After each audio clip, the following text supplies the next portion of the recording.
Yo, good morning or good afternoon, guys. Welcome to Real Estate Power Play. This is Ronald, Mark, and Marty. Here we come to you every Tuesday. Today is super exciting. Today we're talking about virtual wholesaling. We're talking about what needs to happen to do things in remote markets. We're also going to walk through step by step. How do you manage, people remotely? How do you work with other people and get people on your team to work? So before we jump into that, Marty, Mark, guys, how we doing? I'm doing good. I'm glad to see you boys. Ronnie, Mark, you guys always look good. Yeah, Mark, we got some new news, right? What do we got going on? What do we want to share with everybody? I'm doing well. We launched we've been recording these for about 2 months. We launched our podcast.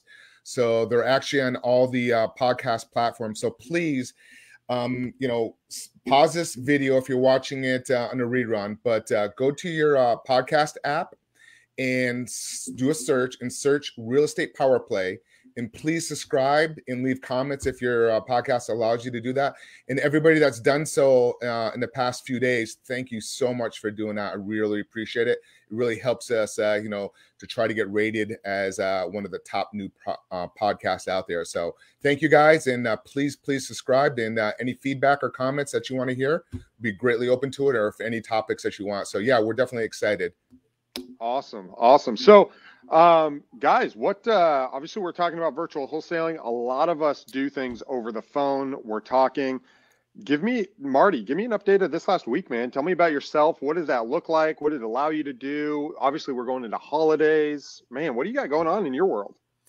Yeah, so a little off topic, not quite into the day-to-day grind. I'm actually, next week, my wife and I are doing a little European vacation. So we're going to Paris for a few days and then London. We got tickets for any soccer heads. We're going to the Chelsea Juventus game. And that's like a dream come true, kind of always been on my bucket list, go to a European soccer, like top premier level type game. And so excited about that. But before we do that, you got to kind of get down to grind and get some of this last stuff off our plate. But no, it's awesome, guys. I'm excited to be here. But yeah, so Marty, you're leaving next week for that? Next week. Awesome. Next week. Yep. Awesome. Yep. I'm gonna have to talk to you, Mark. I'm gonna need to talk to you offline about some things in that. But yeah, man, I'm looking forward to it. Were you going to Paris and where else?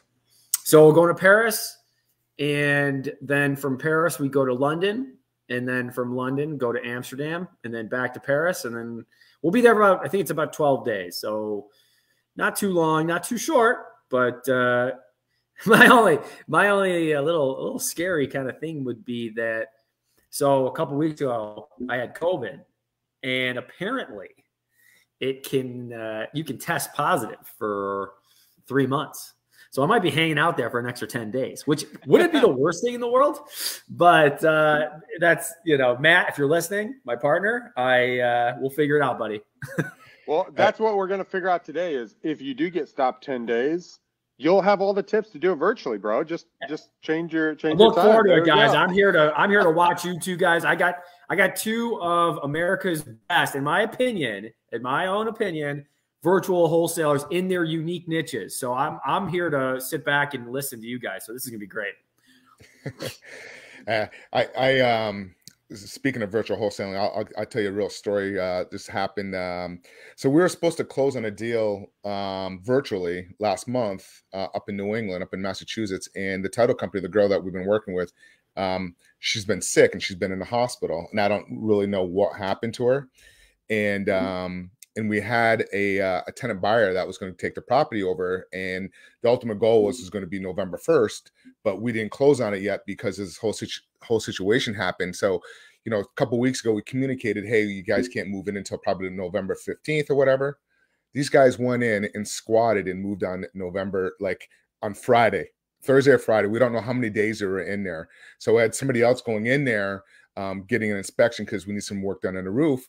And lo and behold, these guys are in the property. I'm like, oh God. So we had to get the police involved and all that stuff. And so be careful, it can happen. Just make sure it's a really good communication going on. And one of the things I need to work on virtually is like I think, and if anybody knows this, a way to change the lockbox code virtually or something like that, or some way going out there. That's the only problem I have virtually. Is Mark, you jinxed yourself. You jinxed yourself last episode when you're like, oh man, I don't have problems like you guys. This is great. But hey, man, that's fine. You'll learn a lot from it, and it's going to work out, as I'm sure it's already working out. Yeah, it is. It's all working out. It's good. I just wished, it's just setting the right expectations is really what it was. For sure. It's so funny you mentioned that, because I think it was like 2 or 3 years ago, I had a closing very similar to that. And what happened was, it wasn't the buyer that moved in, no. The seller moved out. And 3 days before closing, the seller didn't have a place to sleep. They just moved their stuff. So they got in, slept that night. Well, that night, the buyer broke the window and opened the window and did the same thing, was planning on sleeping there early. So you had the seller who was there extra, who was sleeping. The buyer broke the window and came in, and they had an altercation. The police were called. So we had to deal with that the next day. Everyone's freaking out before closing, right? So finally, we get it all settled out. We go out there the next day, and it was kind of a hood property. Like, let's be real. It was kind of a hood property.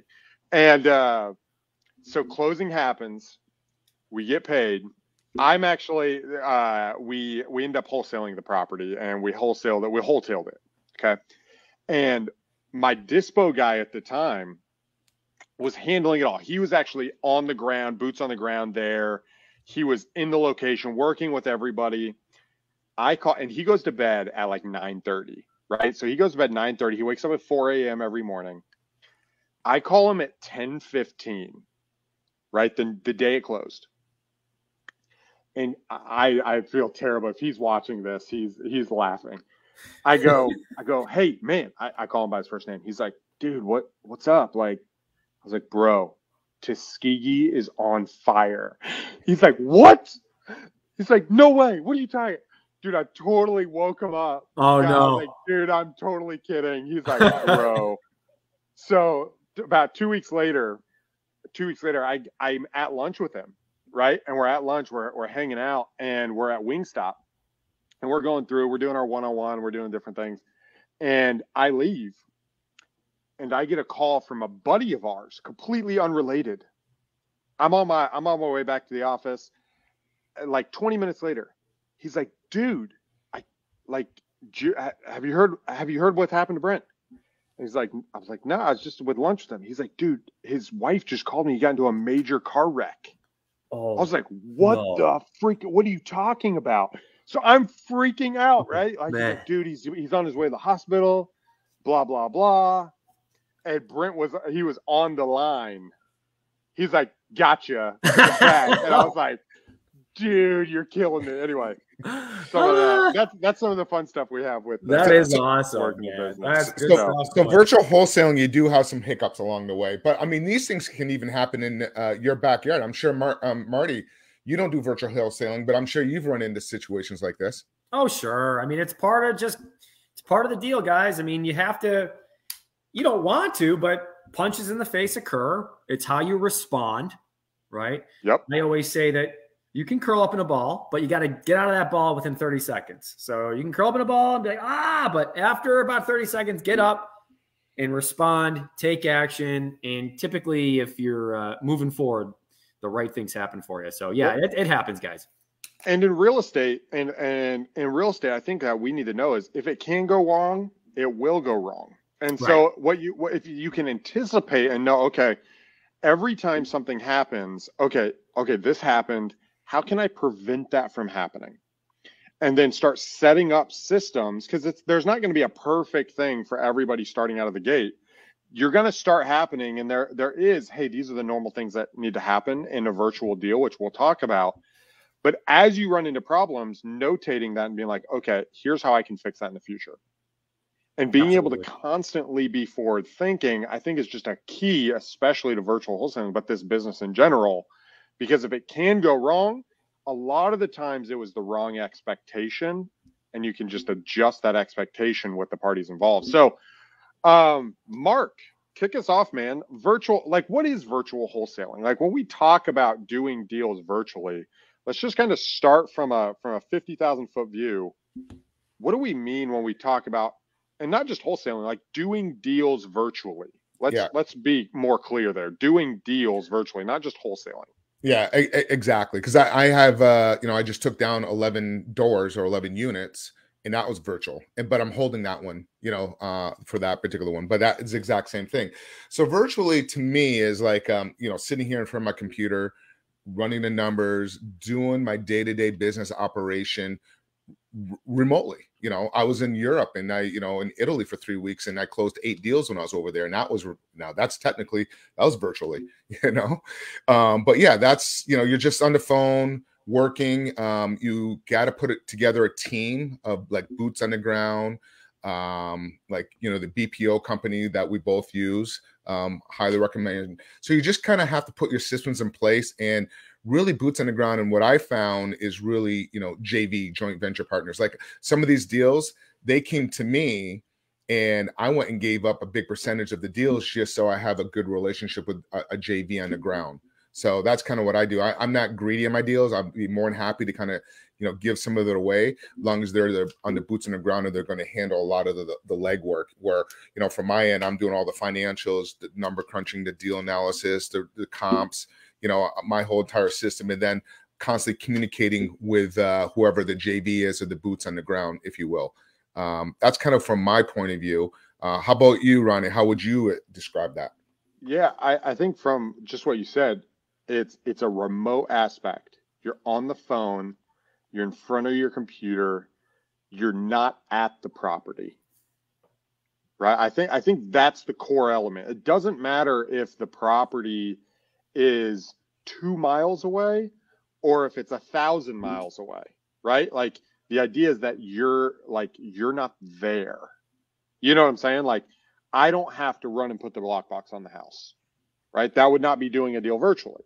I'm not walking through the house with a contractor. I'm not physically there. That I have either a team or service providers or people that I pay or I manage to help with that boots on the ground aspect, while the opportunity is being processed on the phone. It's being processed through talking. It's being walking through with the seller. It's a lot of it from my standpoint that I've found just through doing it. A lot of it is expectation setting. It's just the expectation of, this is what things are going to look like. Hey, you have tenants. This is how we're going to process through that. Hey, we need to get into the property 2 times. These are the time, like, we can do the first time to get pictures and do blank, and then we're going to have to do additional.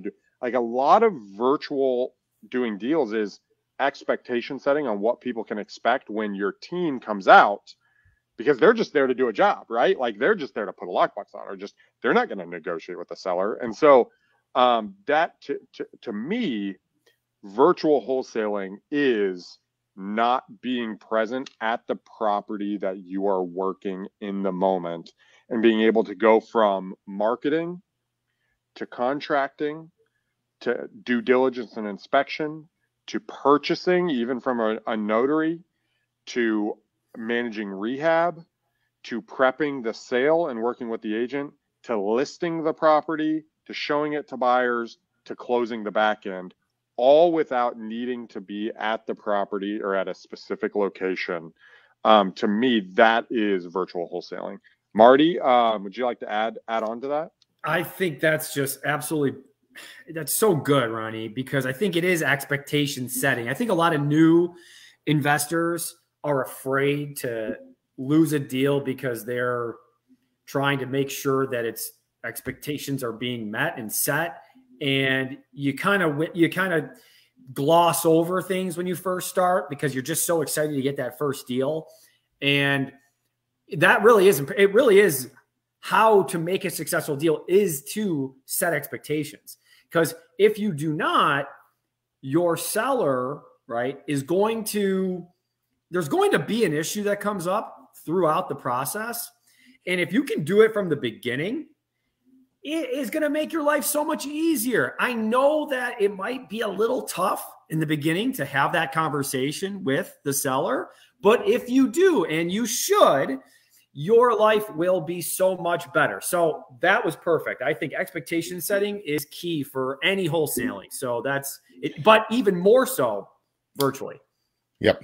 I totally agree. Not just wholesaling, but anything when you do deals, like it's all about setting your expectations, and make sure, making sure expectations, not just with the seller, but through everybody, contractors. I have a deal in Louisiana where I was working with a JV there, and I messed up. I relied on my JV to set the expectations up with the contractor, and it was a whole mess.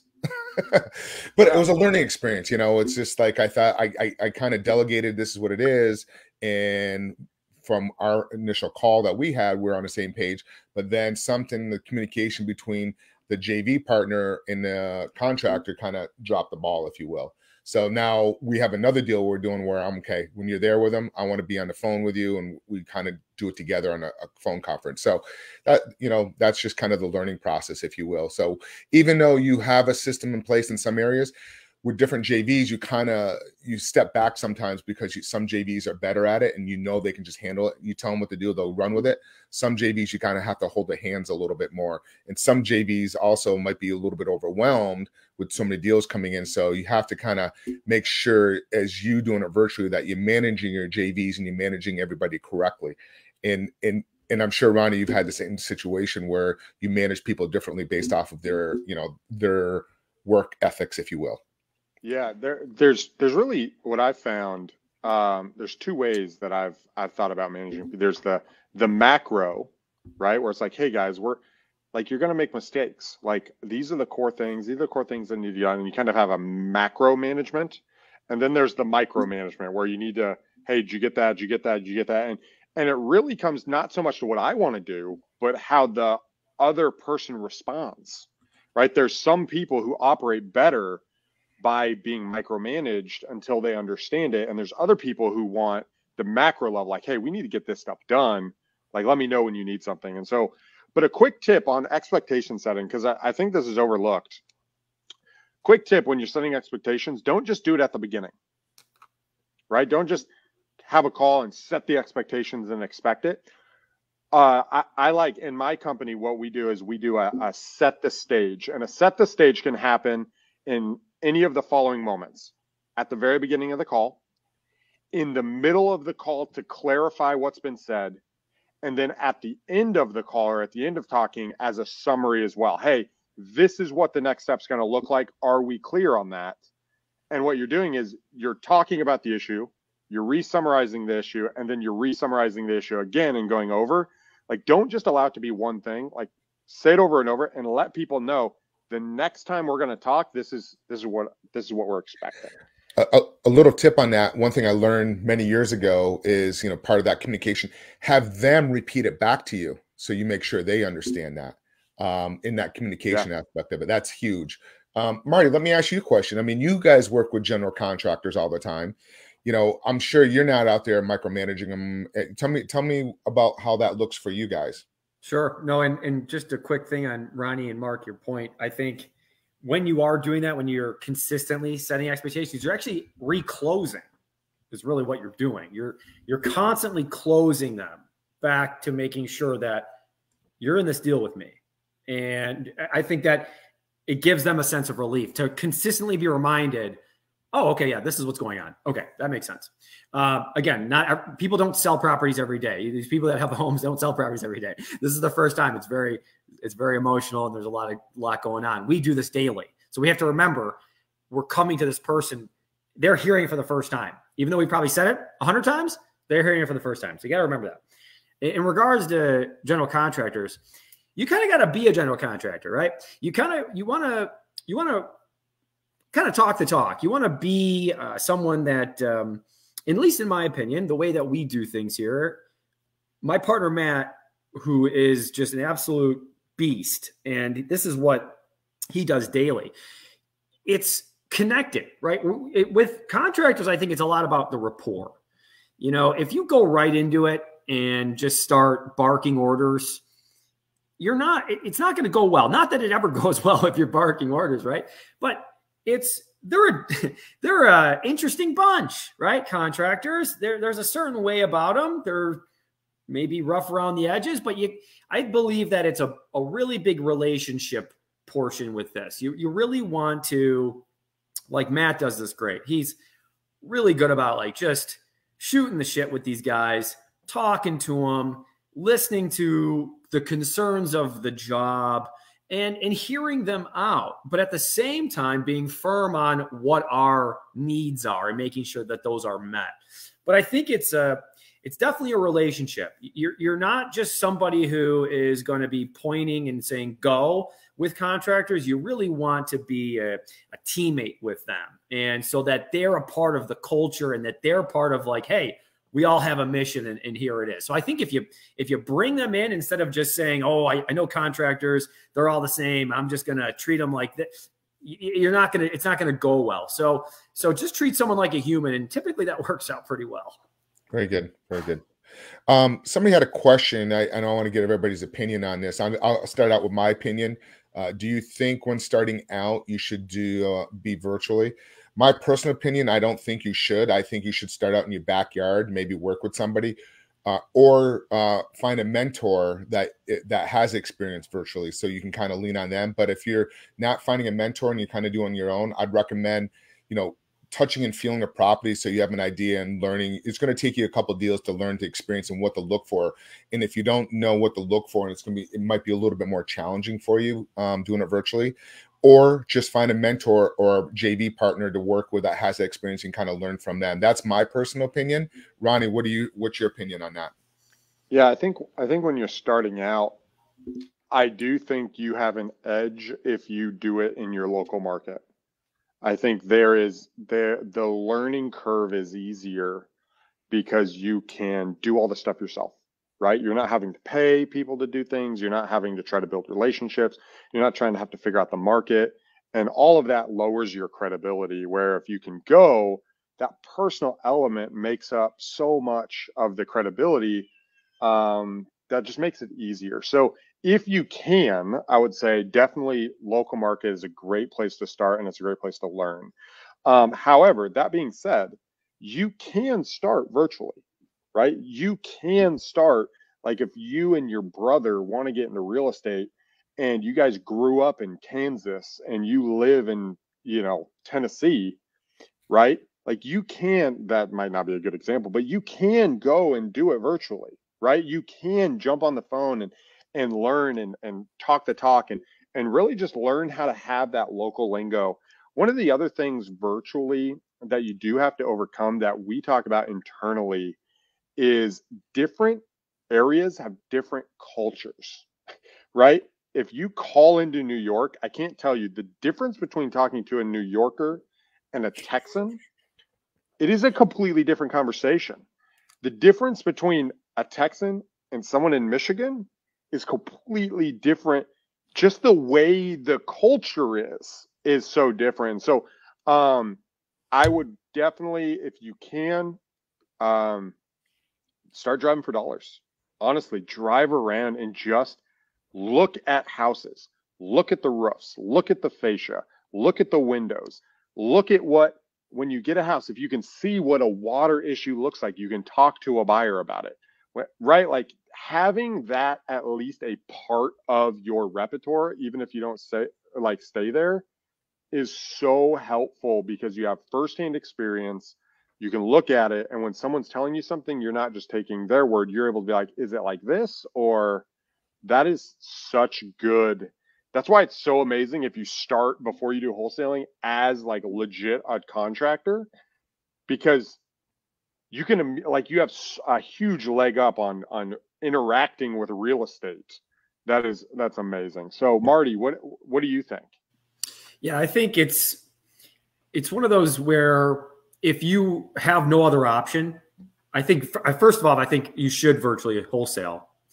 But let's say there's people that are looking to do deals. Maybe they're just in an area where they can't do anything. There's nothing. Maybe they're out of the country. I mean, people do deals like that all the time. So what I would suggest is, just like Mark said, get a mentor.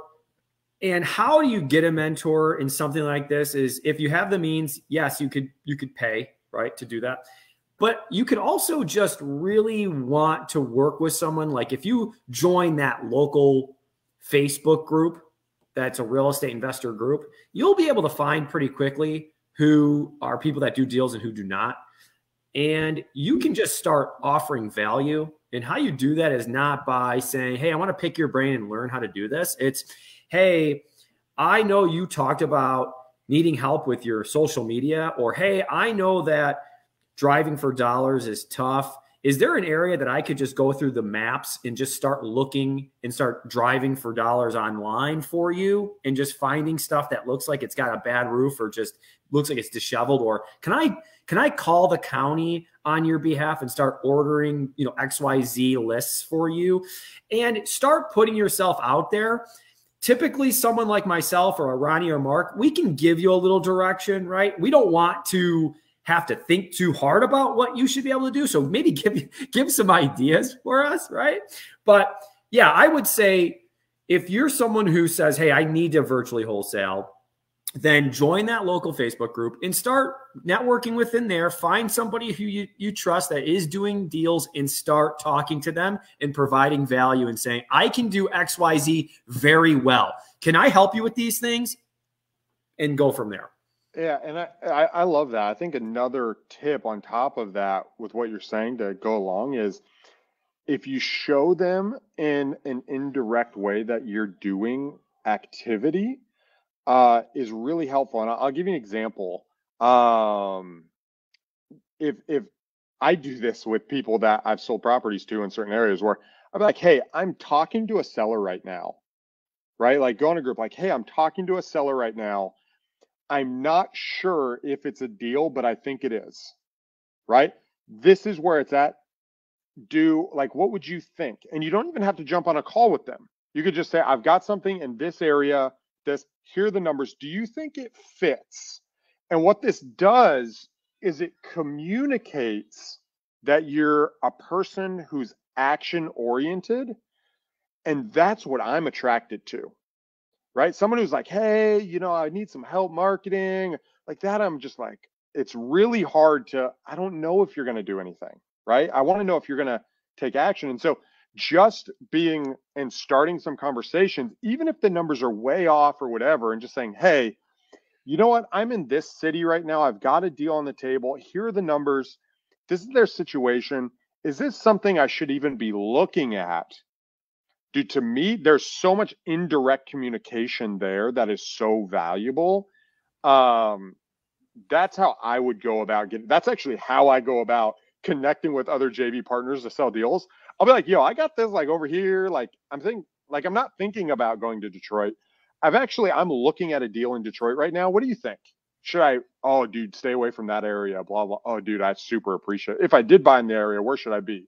Dude, you need to be under $2,000. Okay, cool. Yeah, he's at 10 grand right now. We're probably going to pass on this deal.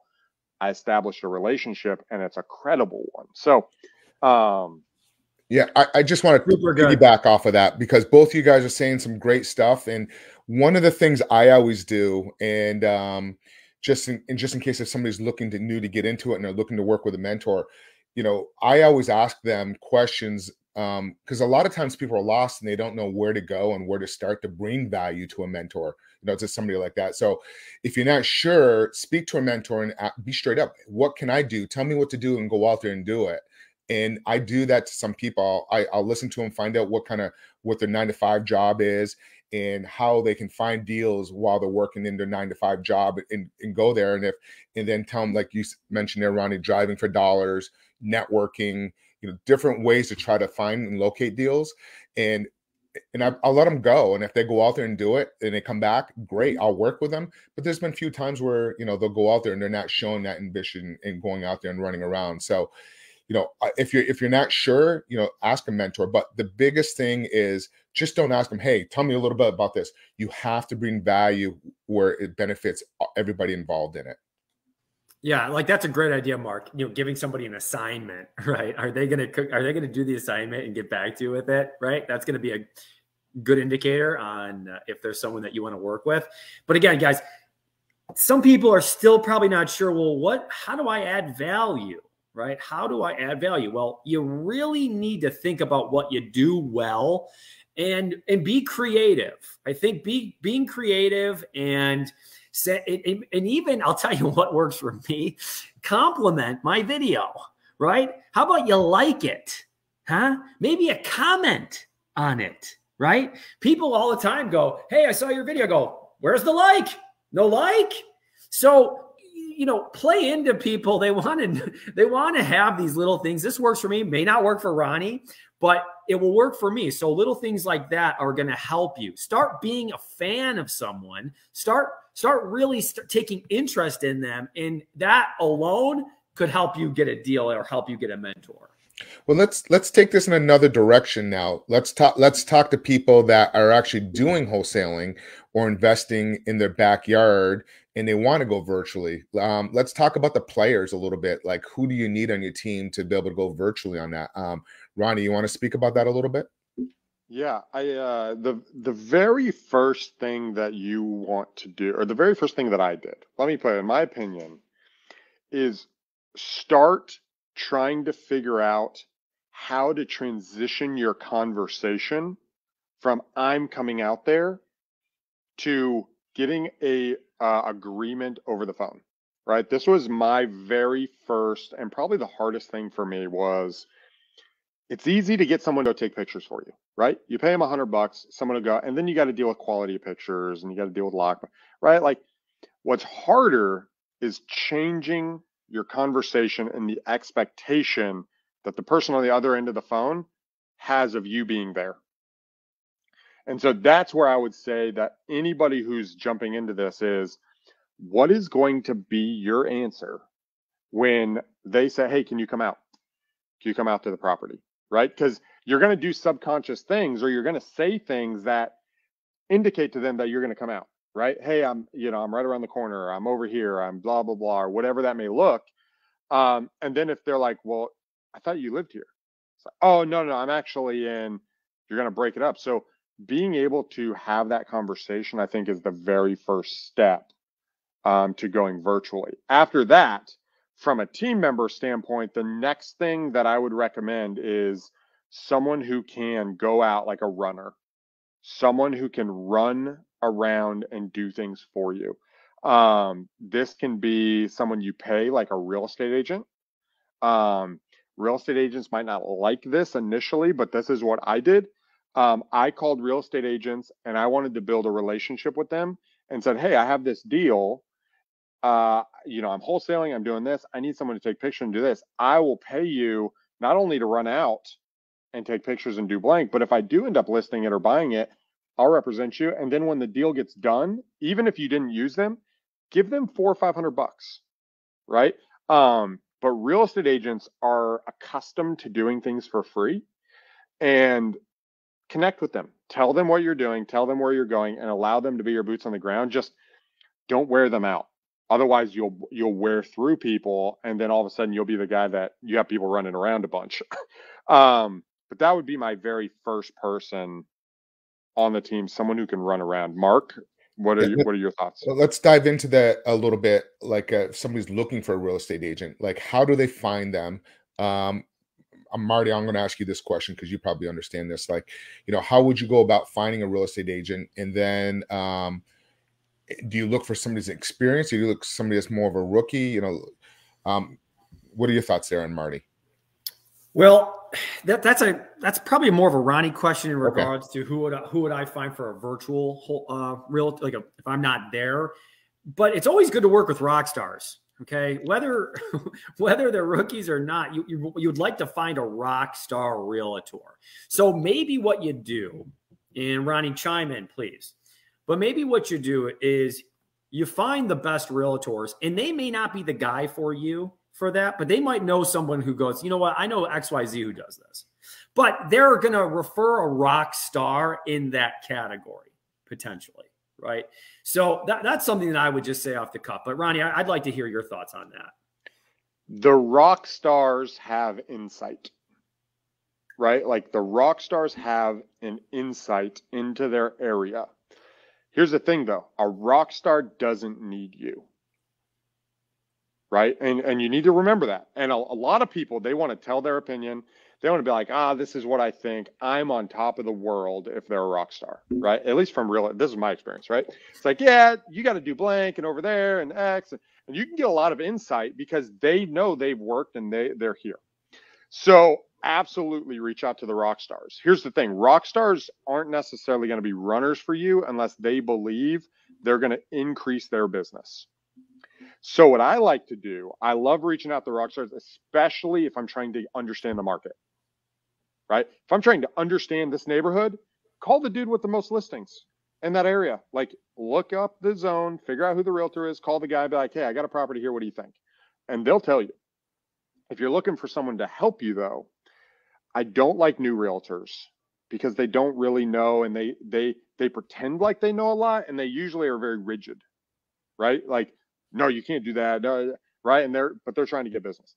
I like to find someone that I qualify as hungry, right? Someone who's making money, but they're not quite making enough to fully live the life that they dream of, right? If you can find someone who's hungry, someone who's done, say, 7 deals this year, right? Like that dude's on his path and he is actively looking. Like that dude will run around wherever you need him to go.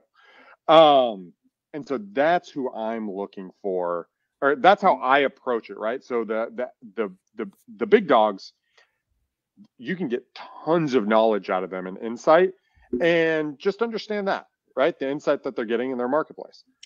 The new guys, this is what's happening, and the hungry guys, and this is how you can work with them. This is very interesting. We're going to get 3 different opinions on this. Yeah. What's yours, man? My opinion is the opposite of like what Marty was saying, the rock stars, like in my land development stuff that I'm working on, 100%. They know the language, they know the linear foot, they know what the cost is going to be, for per construction, per lot on a quarter acre. I love those guys and I love working with them.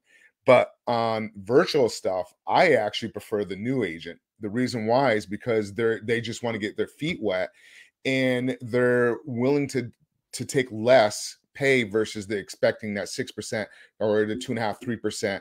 But I do like your approach there, Ronnie, as well. That person that's still hungry, that's not making enough, that's starving. But usually I like I usually like going to somebody that's fairly new that just got their license because they're going to do what you want them and tell you what to do. And then they're going to be happy. And every time you have a deal, they're going to keep working for you and eventually build that long-term relationship. But both of those, all 3 of those, what you're saying on that part of it, 100%, and Marty, that rock star. So it depends on it, but that's kind of interesting how all 3 of us had a different opinion on that. Yeah, I love that. So I have a question. So that's number 1. That's the guy that needs there. So let's say you secure that, whether it's new, whether it's someone that's working, you've got in, or someone who's hungry. What do you do next? Like, is that enough? Right? Is that enough, or is there another kind of missing element?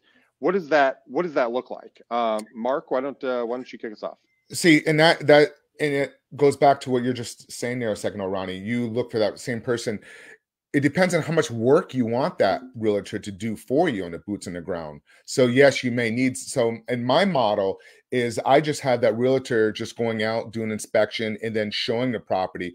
We're screening all the buyers in my team. My admins are screening all the buyers, and then we have them do a drive-by. And then if we know they can qualify, they have the down payment, and they like the neighborhood, then we turn it over to the realtor. So then that realtor is not doing a lot of work. Maybe they're showing the property, 5, 8 times total. So that's kind of what that looks like. So that's kind of where I come in, and you may be, and I know some wholesale guys use realtors as their dispositions, so they might pay them a little bit more on that, and so they want them to have that little bit more experience. They know how to put that listing up for you, so so that's probably why it's so much different. And I know Marty, and the same with your stuff, where you need rock stars when you guys are doing your fix and flips. You want that rock star agent to be able to so that house is showing shiny and getting top dollar, if you will.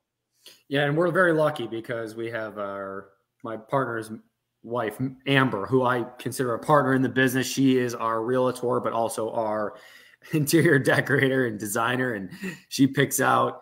She's our buyer in regards to for the materials that we use, and so we're blessed. But that's an unfair advantage, right? So try to find some unfair advantages with what you know and what you do. But yeah, I think you guys.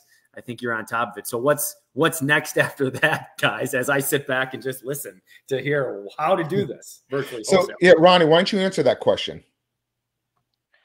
Yeah, I think the next thing that I ran into virtually that I would say is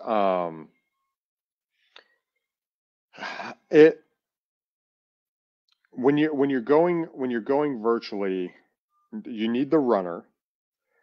You want someone who can help you sell the property. And it's not necessarily and this might be more wholesaling and versus creative financing, depending on what your strategy is. But having another investor that is local and that has the local connections is such a huge asset. And with this kind of talked about finding the mentor earlier. It might be a mentor, but it might just be a peer, right? Where, okay, I have my runner, I have my realtor, I have my guy who's going to go. But now I need an investor who knows this place like the back of his hand. And they become a safety net for you. They do for me. Even now, with as much as I've done, they become a safety net for me. I just did a piece of land, a 2-acre piece of land. I put it under contract for $5,000. And I called my buddy and I said, hey, I think this is an awesome deal. Like, I think I'm going to make 30 grand here, but I also know it might be a dud. Can you help me? Right? I don't want to just hold on to this property forever. So he's like, yeah, hey, I'm right in the middle of something. Give me to the end of the day. I was like, no problem. Take your time. He looked at it. He called me. Actually, he sent me a WhatsApp, but we got on the phone after that. He's like, dude, you need to buy that property. He's like, you said I had a well. I thought I had this. I was like, yep. He's like, dude, that's in a freaking baller spot. Like, you're going to make 35, 40 grand on that. I was like, all right, cool. Let's do that. Like, that person. And then I actually called him. I said, do you know anybody who buy? He's like, yeah, let me make a few phone calls. He sold it. He made like 7 grand. I think I made 26 on that deal. But that type of interaction, guys, from a virtual standpoint, you couldn't ask for something more amazing. You couldn't ask for something like having a Mark on your team where you're working and it's a owner finance deal and an investor who works in, say, Florida with lease options. Like, if you call Mark and you're working in Florida, you're like, man, I don't know if this is going to be a good lease option. And you're working it. It's like, man, I think there's $600 in cash flow. The tenant buyers, it could be this, but it could be this too. You get on a Zoom call with Mark, like you schedule a time with him and you sit down in 10 minutes. Mark is going to be like, okay, yeah, we need to make sure blank. Okay, blank. Yeah, rents is like this. Okay, X is going to happen. And in 10 minutes, you're going to know, nah, I need to go on to the next one. Or Mark's going to be like, dude, when's the time we can jump on the phone with the seller? Let's see if we can lock that up. Let's see if we can make you some money. Like, that type of confidence is so valuable when you're doing things virtually. It is hard to emphasize it greater, even more. Ronnie, I got a question for you because I think a roadblock for a lot of people, because we didn't discuss it, would be that initial conversation with the seller when they say, all right, so when you coming on by, Ronnie, to take a peek at it? What's the formula, I guess, after that? What would be the message you would give back to that seller to just disarm and give them confidence that you're someone that they can deal with? We'd love to. But before we do, can I ask you a few questions? Right? Not necessarily me. And what you're doing, you're saying, we'd love to. But before we do, I'd like to ask you a few questions. And that, because if you say, no, I'm like, that throws up red flags, right? But the truth is, we would love to. I might not personally be there, right? Like, hey, I might not personally be there. Hey, I'm actually you don't have to say, I live in Grand Rapids, but you can say, hey, I'm actually in Grand Rapids right now. But my team member, right? Like, we can be out there, no problem. But before we do, can I ask you a few questions about the property just before we move to that step? And what that does is it just provides comfort, right? Because that's all people are looking for is comfort. And here's the thing. When you think of in wholesale, like you guys who are listening to this and us, when we think of doing things virtually, like it's so exciting. We can work from home. We can do this. But when you think of a 60-year-old man or woman who gets a phone call and they're thinking about selling the house, what are they thinking about?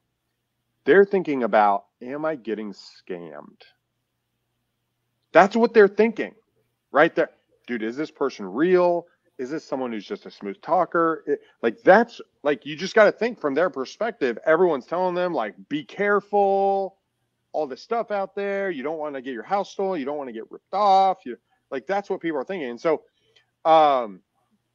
when you talk to them, we would love to come out. Absolutely. Like, we have to come out. Like, someone has to come to the property. We have to do that. But before we do you mind if we just kind of unpack, because this is a really big purchase. This is a lot of time. We are looking at multiple assets. Can we go into the details a little bit and you disarm that? So Mark, I'd love to hear what you say. You know, you're saying something right there, and it's a huge golden nugget and a huge tip is you say, let me ask you a question. Just in general, whenever, if you're local virtually, he who asks the questions is always in control of the conversation. So remember that, people. It always ask questions and you gain control of that conversation, no matter what, with the seller or buyer. How many times in the beginning you're new at this and you're afraid on the phone and they're asking questions and putting you into the corner? Just turn around and ask them questions. Tell me a little bit about the house. How many bedrooms? It'll just make the whole conversation easier. Even when I sell a house, I was just working with a JV and, you know, we had this great house and he's just getting his butt kicked to him. I'm like, well, let me find out what's going on. And then I jumped on there and he goes, you know what? You're asking all the questions instead of them asking you the questions. Because I turn it and I'm like, you know, tell me a little bit about your background. What have you been doing? What type of work do you do? How many deals do you do? Blah, blah, blah. I always turn it around and ask the questions. And it's just in general, I think that's a huge, huge golden nugget. So remember that whenever you're talking. And I'm sorry, Ronnie. I'd like to point out, we actually talked about on one of our previous episodes that's going to be coming out here on the podcast recently. So if you guys go and check that out, we talked a lot about that conversation with the seller, and Marty went into really, really good tips. And so if you guys haven't, it'd be an awesome time to go and download, you know, as it comes out on the podcast, to kind of re-listen to it and look at it. And we'd love to hear some tips and maybe dive into that a little bit more as you guys are looking at that. So feel free to check that out. On top of the questions, and Marty, I want to hear what you have to say, because, man, you're the freaking rock star in this. But the other thing is, outside of the questions, also go and research softening statements. Right? When someone asks you a question, it's usually because it's not the question that matters. It's something behind that. It's that trust, right? And so softening statements are so magical. You know, like, of course we will. But before that, let me ask you a question, right? That's a softening approach, right? You know, I'm not really sure we're ready to do that. That's a softening statement, right? Because I'm not really sure, right? Like, hey, it sounds like you've done blank. If you just research softening statements to add to your language when you're negotiating, that also is really helpful. Marty, what about you, man? What does that look like from your end? Yeah, I just want to get on the softening statements. I think that's a really good idea to come across as just giving. Again, I'm always about being someone who is respectful. You want to be someone who, but is also trustworthy. You want to have credibility. So like softening statements, it could be something as simple as, you know, I don't really want to offend you, but, or you think you may think I'm crazy, but can I ask you this? Or, you know, I might be wrong about this, Ronnie, but could I ask you this? Those are little just quick softening statements that might help you out. Dude, that is so powerful. That's right, so powerful. I don't powerful. think it's so good. It's very, very powerful. And I think a lot of people maybe miss that, or they maybe just do it and not even think about it, right? So that can happen too. But just let's start to be cognizant of this, as this is how we make money, right? So, but yeah, no, I think it's very important, guys. I think this is actually like maybe a part 2 necessary, maybe a part 3, 4, 5, maybe. So we're 50 minutes in. I mean, we're 51 minutes in. I think this is something that is extremely important, and we're really just scratching the surface.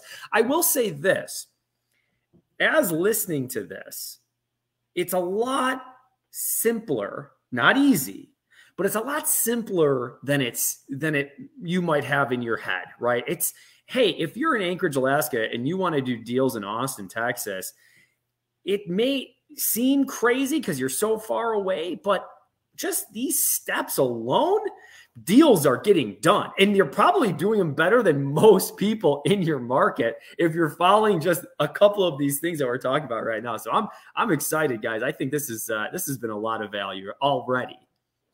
You know, something I just want to piggyback off of what one of the things I use when I'm buying deals virtually is, you know, I tell people, hey, I'm in Florida. I might be up in New England, wherever it may be at that time when I'm on the phone with them, because I'm traveling quite a bit. I say, hey, you know what?